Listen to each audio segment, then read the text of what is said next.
Hola, ¿qué tal? Muy buenas noches, amigos televidentes. Bienvenidos sean a otro servicio más televisivo, una semana más, a FETV Diario, una manera diferente de mantenerse informado. Les saluda a su amigo Augusto Vanegas, en compañía de Adaluz Sanjur. Buenas noches, Adaluz.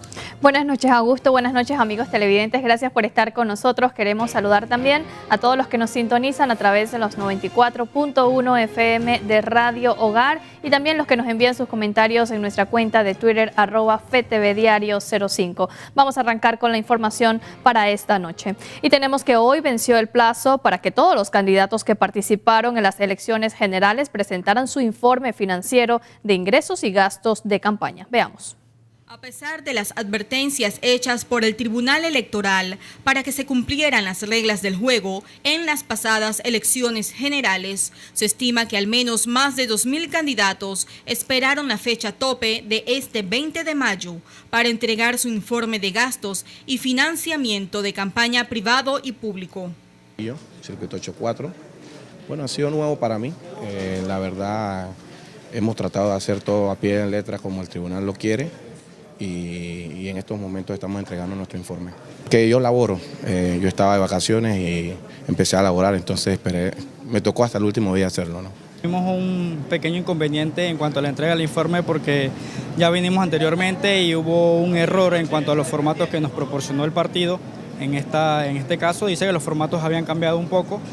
Siento que por parte del tribunal hubo un poco de falta de comunicación porque debieron haberle mandado los formatos a los candidatos para que pudieran presentar el informe sin ningún problema. Por eso es que vinimos el día de hoy. El Tribunal Electoral mantuvo habilitadas las sedes regionales y distritales para que los candidatos entregaran su informe de gastos, donde esperaron los 4.495 informes. Entendemos del porqué del retraso, entendiéndose pues que es el mismo mecanismo que se utilizó en las elecciones primarias, pero la verdad ha sido demasiado lenta desde la primera vez. Siento que también puede ver el tema de la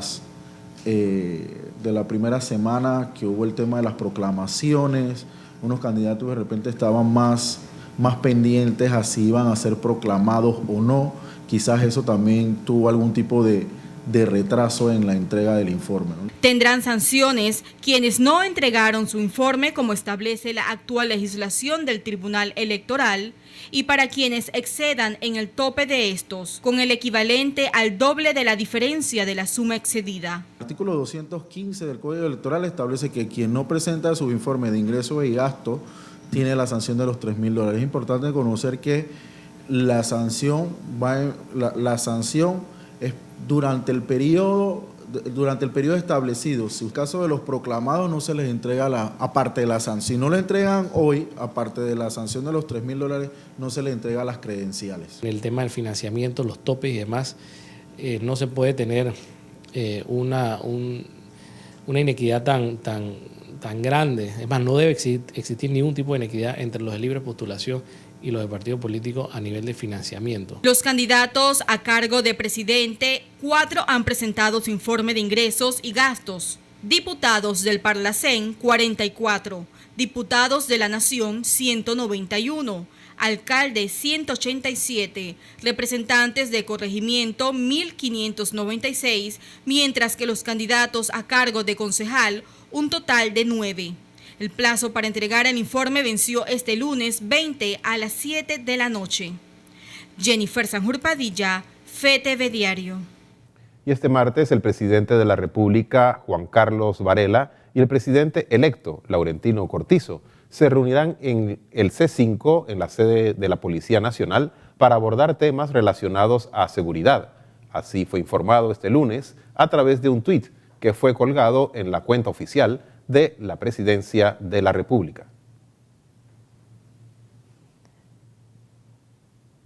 Bien, en otro tema, el ex candidato presidencial por libre postulación, Ricardo Lombana, no descartó que volverá a postularse como candidato presidencial para las elecciones del 2024, ni tampoco en convertir el movimiento Otro Camino Panamá en un partido político. Ahí hay muchas cosas que revisar. Sabemos que tiene que haber normas de representación proporcional, eso tiene que existir, pero tiene que existir de una manera que tenga sentido. O sea, no puede ser que en un circuito plurinominal, el candidato más votado o el segundo candidato más votado se queda por fuera de la Asamblea y da paso a 3 o a 4 candidatos que sacaron individualmente menos votos. O sea, hay que revisar algunas cosas. Y por último, aunque pudiera mencionar muchas, hablaría del tema de los tiempos también. Por ejemplo, nosotros buscamos firmas hasta enero y no fue hasta finales de febrero que quedó en firme las candidaturas de libre postulación. Cuando mi candidatura quedó en firme y las de los otros 2 candidatos de libre postulación a la presidencia, ya había candidatos de partidos que tenían 7 meses siendo oficialmente candidatos a la presidencia, porque las primarias se desarrollaron 6 meses, 7 meses antes. La ola de violencia y homicidios parece estar incrementando, a juzgar por los frecuentes hechos que se han registrado en las últimas semanas. La población exige metodologías y programas más efectivos para frenar este flagelo.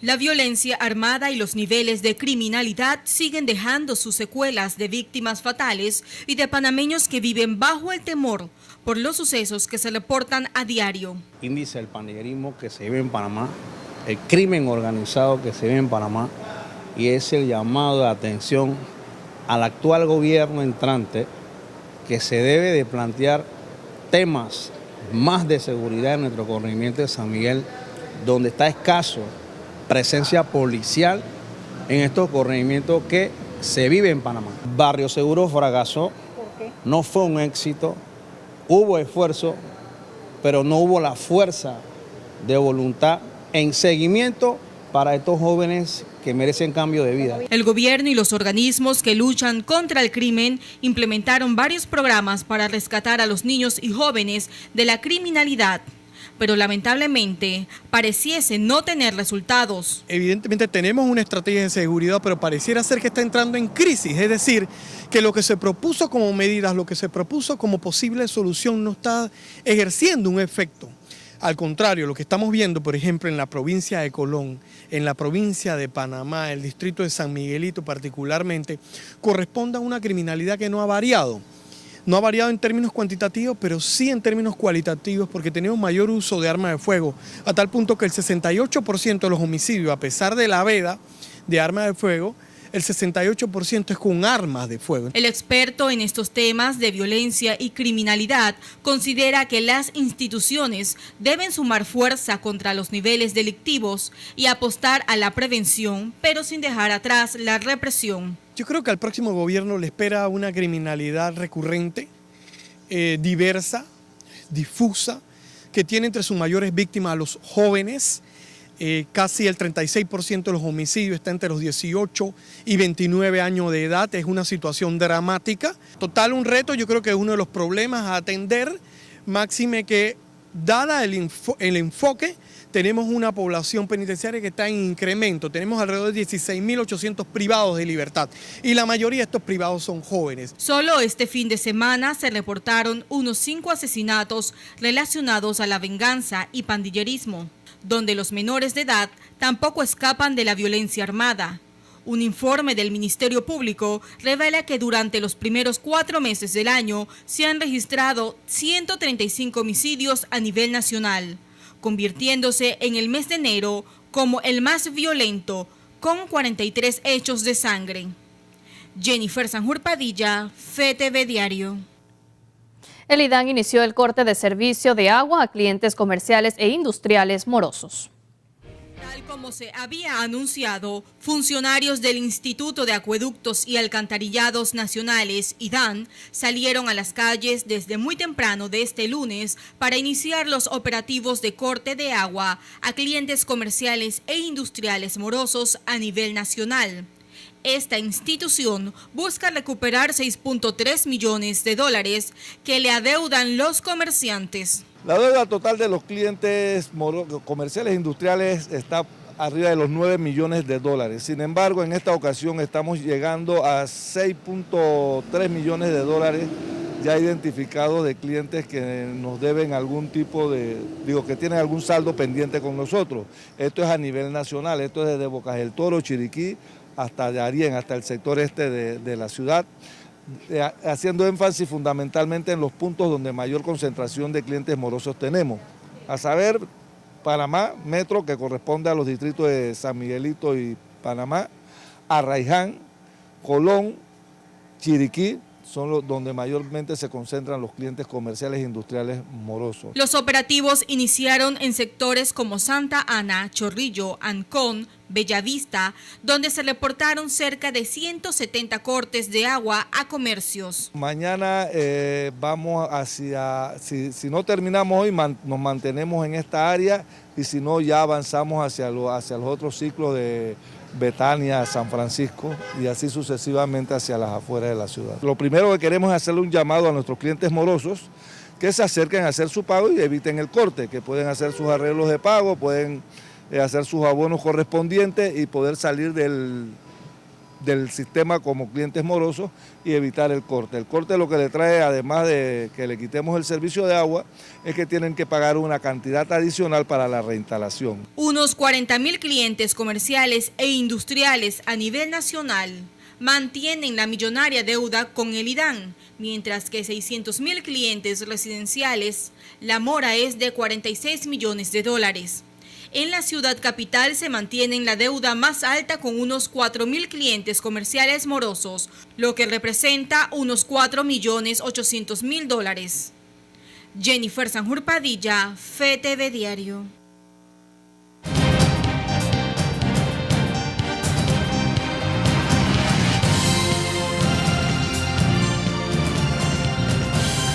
Buenas noches, amigos televidentes. Comienza a darse una discusión a la cual usted y todos nosotros, los panameños, debemos prestarle muchísima atención. ¿Qué ocurre? Los panameños fuimos convocados el 5 de mayo a las elecciones y ganó Laurentino Cortizo. Como candidato, Laurentino Cortizo dijo que él favorecía o favorece los cambios constitucionales mediante 2 legislaturas y un referéndum. Y no le gusta, o dijo que no le gustaba, la idea de la constituyente. Bien, dicho eso, ocurre que el 1 de julio comienza a correr el quinquenio para el cual fue elegido Laurentino Cortizo como presidente de la República y los 71 diputados que juramentarán ese mismo día también. ¿Qué va a pasar? Posterior al 1 de julio comienzan las sesiones ordinarias y en algún momento de esas sesiones ordinarias podría la Asamblea, esta que comienza el 1 de julio, presentar un proyecto de reforma a la Constitución, transcurrir una semana, un mes, lo que fuere, aprobarlo. Y cuando comienza la siguiente legislatura, en enero, ratificar dicho acto de modificación. Si eso es así en la segunda legislatura, entonces posteriormente viene un referéndum en el cual todos seremos convocados para votar sí o no. Más o menos para el otro año, para esta época, podría ser ese referéndum. ¿Qué ocurre ahora? Ahora lo que pasa es que sectores de la sociedad, entre otros el sector empresarial panameño, ha comenzado a hacerse la pregunta, después de todo, ¿para qué ir a 2 legislaturas y un referéndum si se puede hacer un cambio constitucional mediante 2 asambleas distintas? Una, que es la que está actualmente, pero que está en periodo de receso, y para lo cual el Ejecutivo que preside Varela tendría que convocarlos para ese tema de reformas constitucionales, y esos cambios, si son aprobados por esta asamblea, ratificados por la siguiente asamblea que se instala el 1 de julio. No el 1 de julio, sino a partir del 1 de julio. Ratificados o rechazados, según fuera el caso. ¿Es un camino? Sí.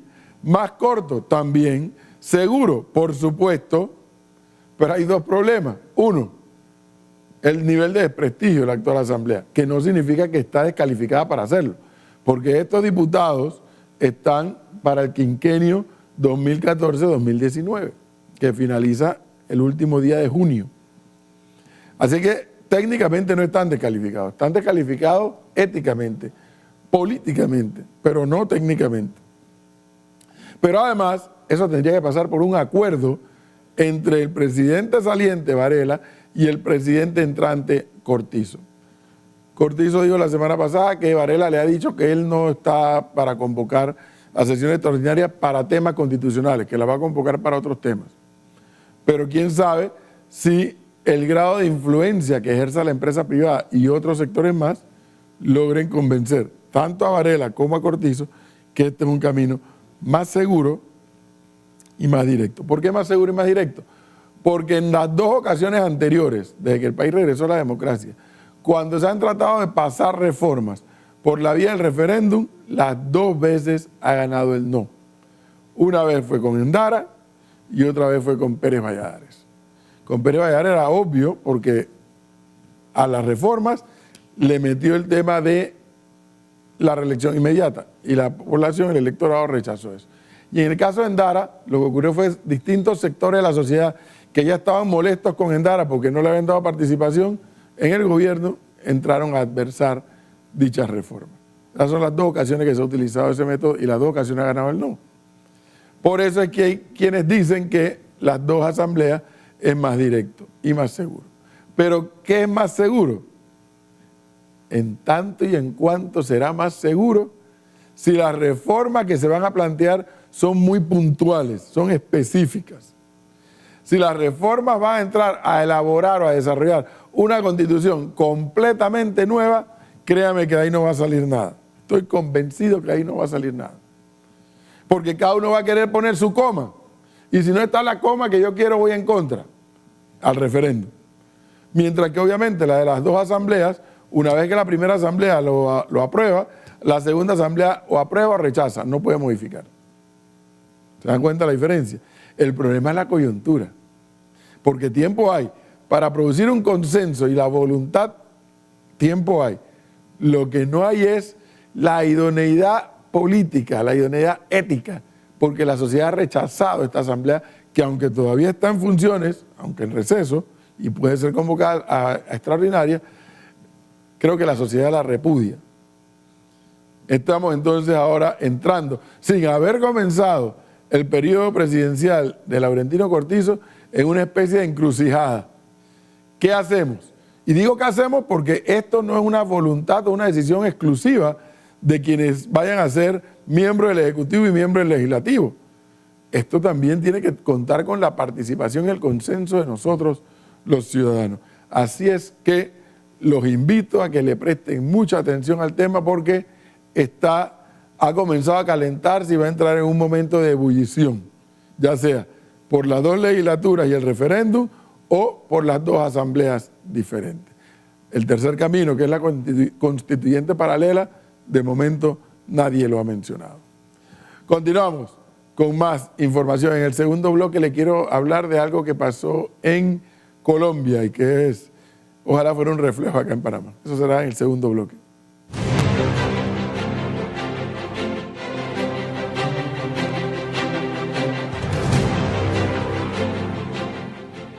Iniciamos las internacionales. El ministro iraní de Relaciones Exteriores, Mohammad Javad Zarif, respondió este lunes a las últimas amenazas de Donald Trump al afirmar que las burlas genocidas del presidente de Estados Unidos no pondrán fin a Irán. Aumento de la tensión entre Estados Unidos e Irán. El ministro iraní de Relaciones Exteriores, Mohammad Javad Zarif, respondió el lunes a las últimas amenazas de Donald Trump al afirmar en un tuit que las burlas genocidas del presidente de Estados Unidos no pondrán fin a Irán. El domingo Trump había amenazado a Teherán en la misma red social. Si Irán quiere pelear, ese será el fin oficial de Irán. Y advirtió que nunca vuelva a amenazar a Estados Unidos.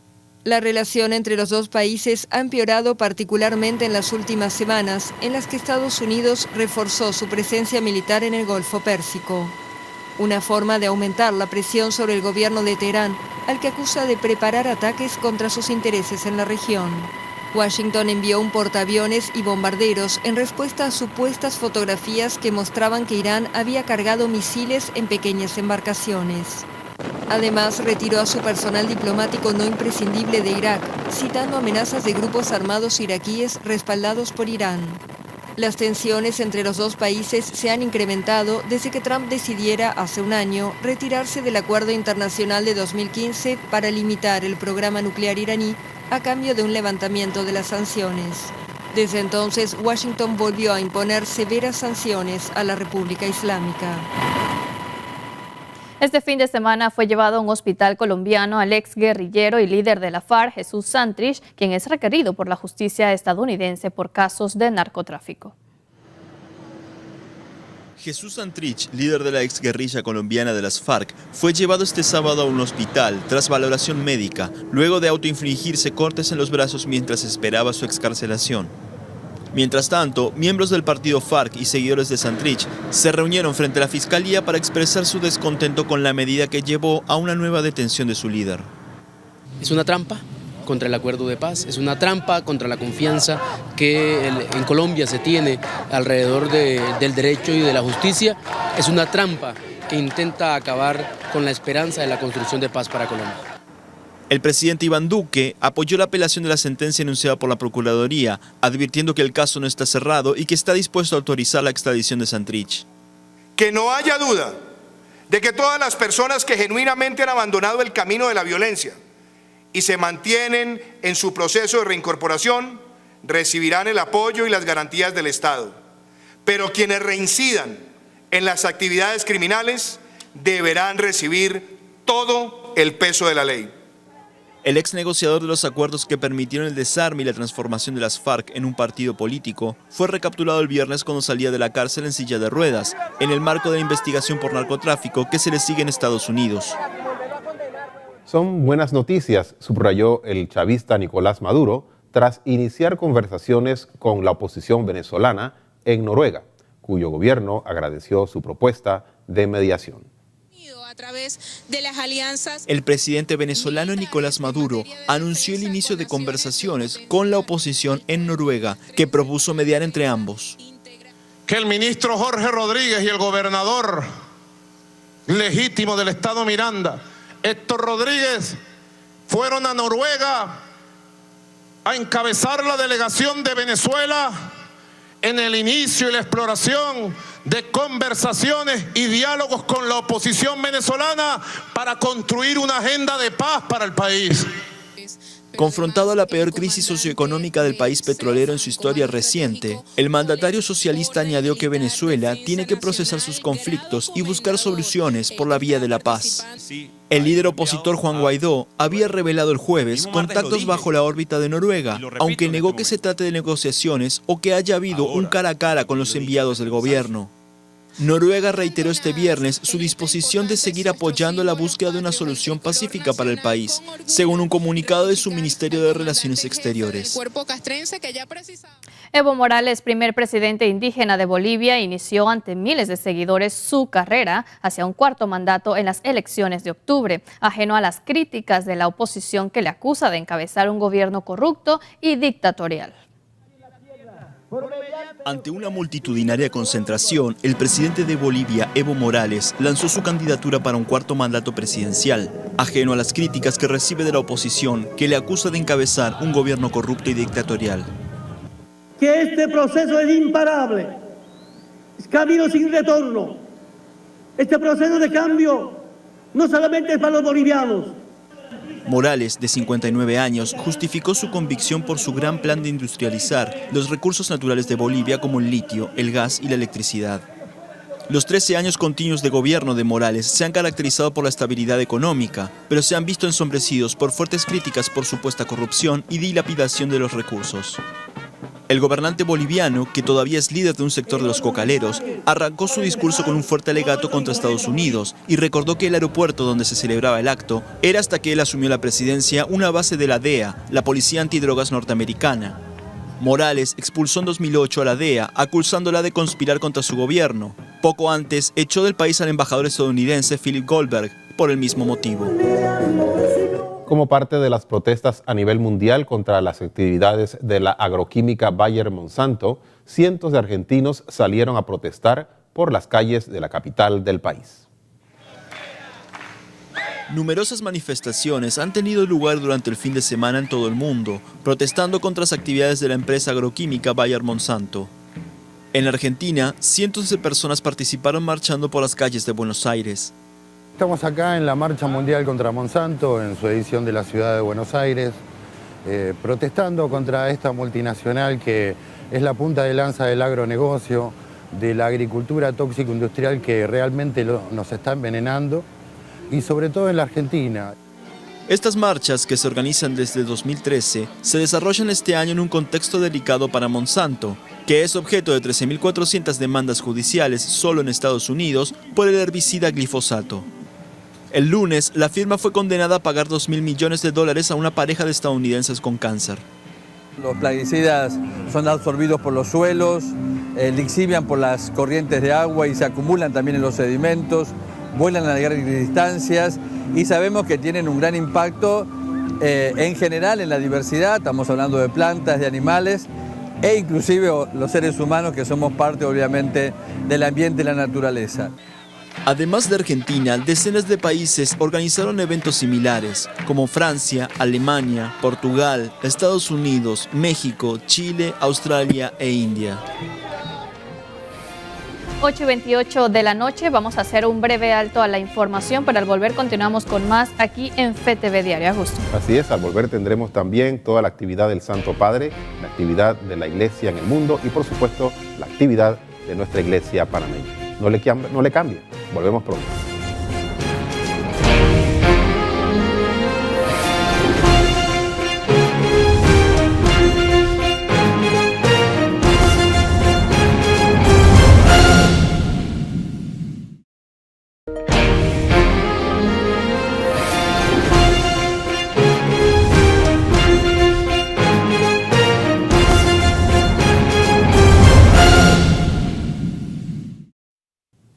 Estamos de vuelta, amigos televidentes, con más de FTV Diario, por supuesto a través del canal de la Misericordia y a través de los 94.1 FM de Radio Hogar, la presencia viva del Señor. ¿Qué les parece si vamos de inmediato con las informaciones de nuestra iglesia?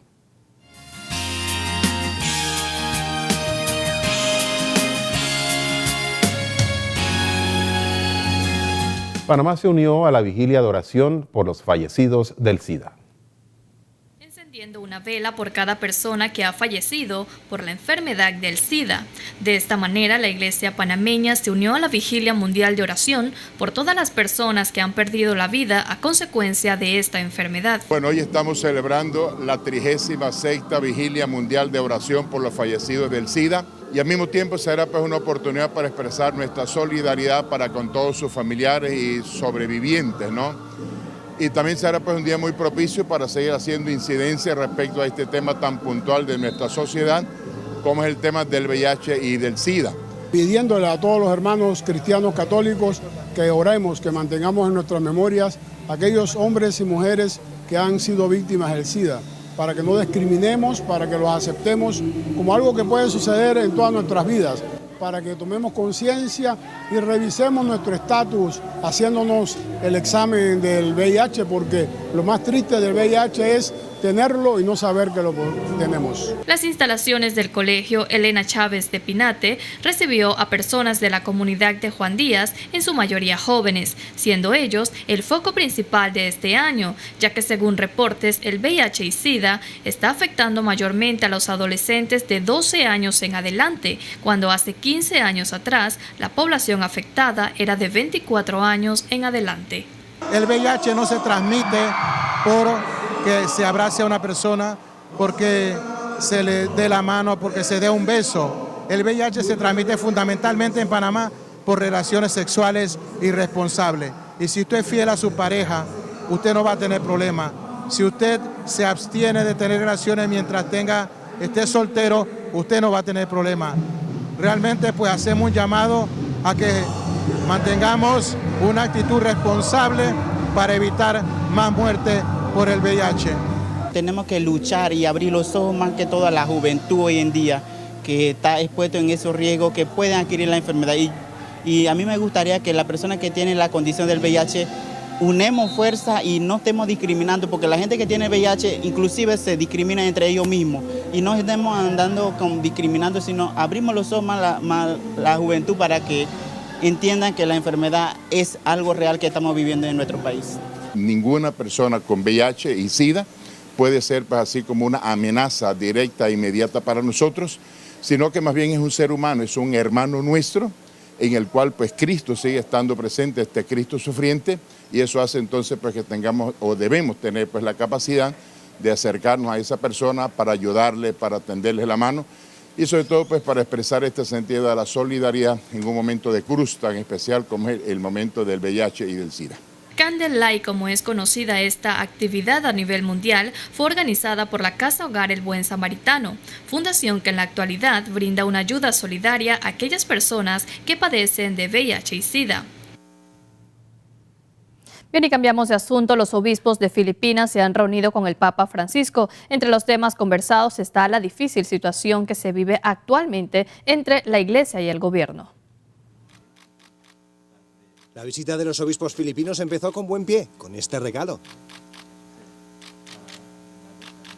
El Papa está dedicando mucho tiempo a las visitas ad limina en este periodo. A principios de mes se reunió con los obispos de Argentina y ahora con los de Filipinas. Vienen de uno de los países más católicos del mundo, pero también de un país pobre. El 80% de sus más de 100 millones de habitantes se declara católico y el 40% de la población vive con menos de $2 al día, según Naciones Unidas. Además, las relaciones entre Iglesia y Gobierno son difíciles. El presidente Rodrigo Duterte ha llegado a llamar inútiles a los obispos católicos. Estos criticaron su polémica lucha contra la droga que inició en 2016. Prometió matar a los delincuentes y lo cumplió hasta el punto de que la ONU denunció olas de ejecuciones sumarias en Filipinas. Francisco visitó el país en 2015 y el viaje dejó momentos tan impactantes como el de los niños de la calle que llorando lamentaron ante el pontífice la indiferencia global. Kahit walang kasalanan ng mga bata. At bakit kaunti lang ang mga taong tumutulong sa amin?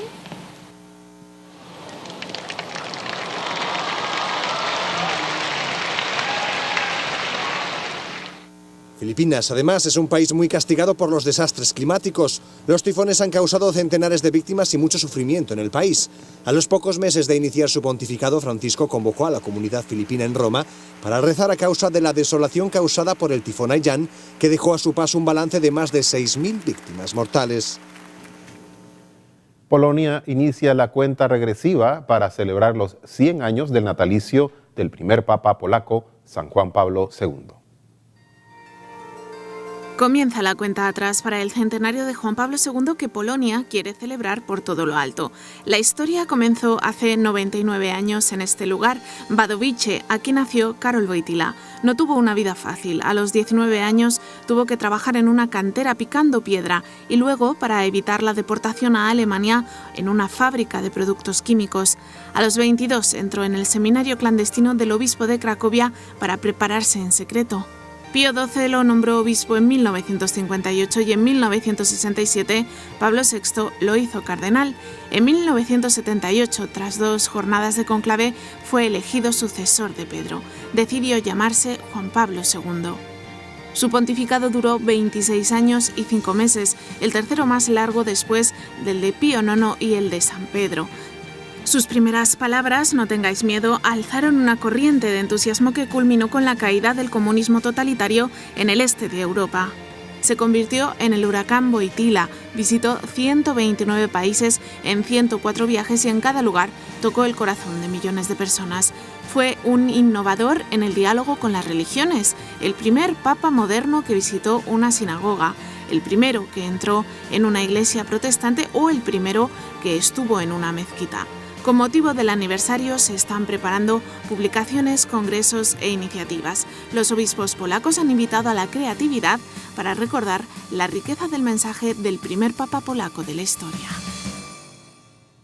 Mucho que aprender de este gran papa que tuvo nuestra Iglesia Católica. Hasta aquí la información eclesial. Cambiamos de tema y este martes será la inauguración del Museo de la Libertad, el primero en Centroamérica. Este martes será inaugurado el primer Museo de Derechos Humanos en la región centroamericana.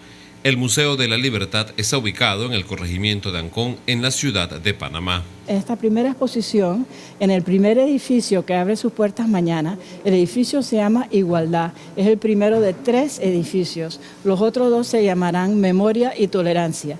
Y esta primera exposición se titula Derechos Humanos, tuyos, míos, universales. Ese museo cuenta con 3 niveles donde las personas podrán aprender sobre los derechos humanos de una manera sencilla. Así lo han explicado los miembros de la Junta Directiva de este lugar. Es un museo donde las personas, queremos que los visitantes primero que todo aprendan sobre los conceptos y los derechos que ellos mismos tienen. los derechos que cada persona tiene, los tiene que comprender y para poderlos defender, no solamente los de ellos mismos, sino los demás. No solo qué son los derechos humanos, sino la importancia de protegerlos y defenderlos constantemente, que es un elemento que depende de cada uno de nosotros, que los derechos humanos se protejan y se defiendan para que después no nos lo violen a nosotros. Ese es uno de los elementos claves. Tenemos un concepto muy arraigado de educación, enfocado a jóvenes para que lo entiendan mejor. En su primer mes el museo será de entrada libre, eso con la intención de captar la atención de panameños y extranjeros que circulan por la vía que conduce hacia la calzada de Amador. Pero en el primer mes este edificio va a tener entrada gratuita y vamos a tener mecanismos para invitar a los estudiantes y para tener días gratis, porque queremos que todo el mundo pueda accesar a este museo. Y el edificio tiene accesos para personas con discapacidad. Como pudieron ver, se puede subir y bajar por los elevadores. Tenemos un elevador que la idea que tiene es justamente que todo el mundo pueda acceder a las exposiciones del museo. Siendo un museo de derechos humanos, es un elemento que era vital tener en cuenta para que todo el mundo pueda acceder cuando así lo desee. Se tiene previsto construir 2 museos más relacionados al tema de derechos humanos y según informes de los organizadores de la inauguración, este martes estarán presentes en el acto el presidente de la República, Juan Carlos Varela, y Michelle Bachelet, alta comisionaria de las Naciones Unidas para los Derechos Humanos. Con imágenes de Oriela Arcia, Ramsés Betancourt, FETV Diario. El Ministerio de Obras Públicas MOP informa a la ciudadanía que se estará programando un cierre total en la vía Centenario desde la entrada y salida de la Universidad Tecnológica a la entrada y salida del Banco General ubicado en Plaza Centennial los días 1 y 2 de junio.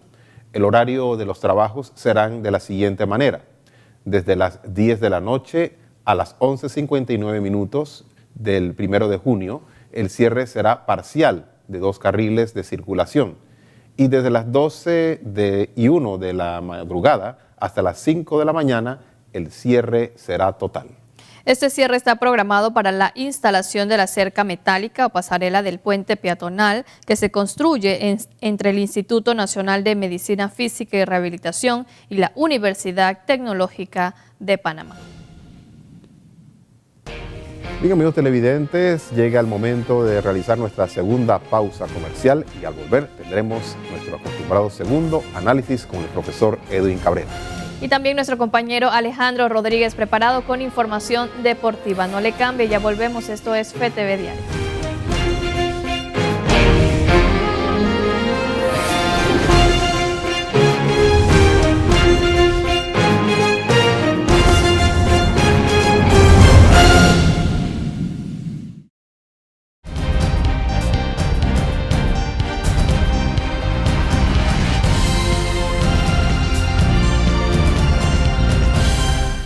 De regreso, amigos televidentes. Cuando finalizaba la semana pasada, se dio en Colombia una situación de lo más interesante. Habían capturado a un miembro de la guerrilla, de estos irregulares o paramilitares, y luego que está preso y que incluso Estados Unidos pide la extradición, pero yo de la extradición no hago tema, sino del hecho de que la Corte Suprema de Justicia de Colombia decide dejar al señor en libertad. Lo deja en libertad. Y esa decisión de la Corte hace que el fiscal general, lo que sería el procurador de la nación acá, renuncie en contra de la medida tomada por la Corte. Ya tengo la información de que el señor, el procurador colombiano, está mencionado en el caso, en el escándalo de Brecht allá en Colombia, y que encontró esto como una salida por la puerta ancha para tranquilizar las aguas con su nombre dentro del caso de Brecht. Bueno, no sé, parece que así es, pero yo quiero ir al punto. Qué bueno sería tener funcionarios de la Administración de Justicia en Panamá que cuando una de las instancias no es que falla como él quiere, sino que éticamente, profesionalmente, la contraparte, en este caso el Ministerio Público, considera que se ha actuado mal, renuncie. Sí. O que le haga, si no renuncia, que haga el descargo público ante la sociedad de por qué está en contra de lo actuado. Porque aquí en Panamá, los magistrados de la Corte o los jueces o los magistrados superiores emiten fallos y el Ministerio Público lo único que dice, yo apelo. Pero no le explican al país por qué están apelando. No le explican nada. Observe un detalle. Hace varios meses atrás, todos los panameños vimos cómo un camión de la Contraloría General de la República llegaba a la oficina de la Procuraduría y en ese mismo momento el Contralor General de la República le entrega al Ministerio Público el producto de las investigaciones que han hecho en la Asamblea con el tema de las partidas y las juntas comunales. Esos son dos casos, las juntas comunales uno y los contratos otro, pero igual han sido entregados al Ministerio Público. Cuando el Ministerio Público comienza a conocer los detalles y se encuentra con que hay nombre de diputados allí, remite esos documentos donde hay diputados a la Corte Suprema de Justicia, porque la Corte investiga y juzga a los diputados y los diputados investigan y juzgan a los magistrados de la Corte. Ajá. Bueno, varios de los que eran diputados, que están envueltos en el escándalo de las juntas comunales, no han sido diputados o no fueron diputados en este quinquenio. Varios de los que son diputados en este quinquenio que está por terminar están en el tema de las juntas comunales y en el tema de los contratos. Y varios de esos no se reeligieron. Entonces, yo quiero sentarme a esperar que el 2 de julio la Corte Suprema de Justicia le remita esos documentos al Ministerio Público de aquellos que todavía ya no son diputados. Y por lo cual, como no son diputados, ya la Corte no tiene que conocer de esa investigación y se la pasa al Ministerio Público. Me voy a sentar a esperar. Y me voy a sentar a esperar que el Ministerio Público le ponga el dedo acusador a la Corte diciendo, señores miembros de la Corte, el señor fulano, mengano, perencejo, ya no son diputados, por favor remítame esos documentos que yo le envié porque antes era diputado. Y yo no podía, yo, Ministerio Público, no podía conocer del caso. Ahora ya no son diputados, ahora sí me corresponde. Porque va a depender de la Corte que envíe los fallos. Hay que estar pendientes, los fallos no, los documentos. Hay que estar pendientes de cuál va a ser el juego de la Corte Suprema de Justicia ahora, 2 de julio, cuando ya esa gente deje de ser diputados. ¿Cuál será la valoración? ¿Cuán rápido envía eso al Ministerio Público? Porque ya no son diputados. Y naturalmente, ¿cuán rápido el Ministerio Público inicia la investigación? Para luego someter eso a la Administración de Justicia y establecer si la persona es culpable o es inocente. De eso se trata. De eso se trata. Para que este país no siga estando tan desprestigiado internacionalmente por una justicia que no funciona. Y que no funciona particularmente en el órgano judicial. Así es que le doy ese dato que pasó en Colombia para ver si acá en Panamá ocurre algo tan siquiera lejanamente parecido. Continuamos con más información y los deportes con Alejandro Rodríguez.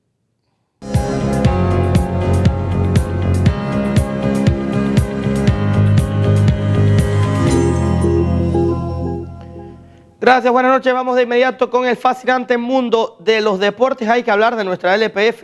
Este fin de semana se jugaron los partidos de ida de ambas semifinales de este torneo clausura. Ahí tenemos en pantalla los resultados de ambos partidos. El día sábado, el Tauro recibía en el Estadio Rommel Fernández al San Francisco de la Chorrera. 1-1 quedaba ese partido. Cristian Zúñiga anotaba por los Monjes primero. Y luego, para empatar el partido, aparecía el medio ariano para poner el partido al final 1-1. En el otro partido, la victoria fue para el equipo del CAI 2-1 sobre el Árabe Unido de Colón. 2-1 la victoria para el equipo de La Chorrera, que tiene una interesante ventaja para ir la próxima semana hacia Colón. Vamos con los partidos, precisamente cómo se van a jugar las semifinales de vuelta este fin de semana desde el día viernes. Ahí lo tenemos en pantalla. El Árabe Unido de Colón recibe al equipo del CAI. Eso será en el estadio Armando Eli Valdés desde las 8 de la noche. Y el día sábado será el otro partido en el Agustín Monquita Sánchez. El San Francisco recibe al equipo del Tauro. Árabe necesita remontar. En la otra llave, San Francisco Tauro está más abierta para cualquiera de los dos equipos debido al empate que tuvieron en la ida. El equipo, recordemos que el San Francisco es un equipo goleador con ese tridente, Cristian Zúñiga, Yamal Rodríguez e Isidoro Inestrosa, y por el Taulo tienen su dupleta letal en el ataque, como lo son Yair Catuy y Enrico Small. Veremos qué pasa esta semana. Por ahora no hay ninguna baja en cuanto a lesión en estos dos partidos de semifinales. Esperemos que así mismo sea para que pueda realizarse de la mejor manera las semifinales. Por ahí hubo algo de incidentes luego del partido en las afueras del estadio, encuentros entre las barras con la Policía Nacional y demás. Esperemos que todo sea resuelto y que no haya inconvenientes para las semifinales de vuelta.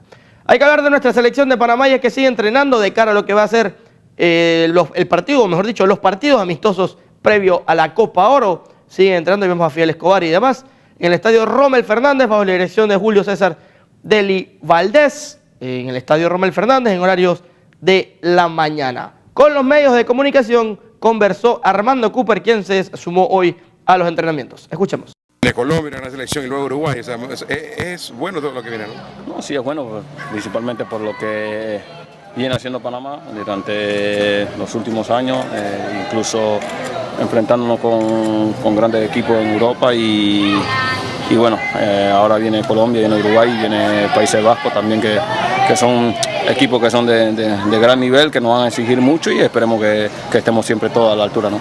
Bien, quiero hablar un poco, también seguir hablando de la selección de Panamá, mientras vemos más imágenes de lo que fue el entrenamiento. Hoy se entregó el listado de 40 jugadores que van a estar presentes en esa lista, o mejor dicho, los 40 preliminares para la Copa Oro, en la que destacaba, a pesar de que no están en la de 34 para los partidos amistosos, como disponibles para estos partidos, para la Copa Oro, mejor dicho, aparece Nelson Barahona y Gabriel El Gavilán Gómez, dos jugadores que fueron en su momento, mejor dicho, Nelson Barahona fue descartado por el técnico anterior, Hernán Darío Gómez. Nelson Barahona, que sí, se ha mantenido como buen jugador en el fútbol colombiano, en estos momentos está en segunda división, y bueno, estaría con la oportunidad en caso de alguna lesión y demás. Julio Deli Valdés sí decía hoy que no necesariamente van a estar en esa lista para la Copa Oro, pero en caso de una lesión y demás están entre los 40 disponibles, de donde se sacarían los 23 elegidos para la Copa Oro. Recordemos que ya se sabe prácticamente que van a ser Manotas y Calderón los porteros. Faltaría definirse si sería Orlando Mosquera o José Guerra, el portero del CAI, el último portero que acompañaría en la Copa Oro. Recuerden que tienen que ir 3 porteros. Es lo que tenemos en información deportiva para el día de hoy, compañeros, con ustedes y la parte final del noticiero. Adelante. Bien, muchísimas gracias, Alejandro, por la información deportiva, y antes de despedirnos compartimos con ustedes una información que ha recorrido el mundo, y es que Google corta lazos con Huawei, una decisión de graves consecuencias para el gigante chino, que ya no podría ofrecer Gmail o Google Maps para sus clientes. Nuevo capítulo en la guerra comercial entre Estados Unidos y Pekín.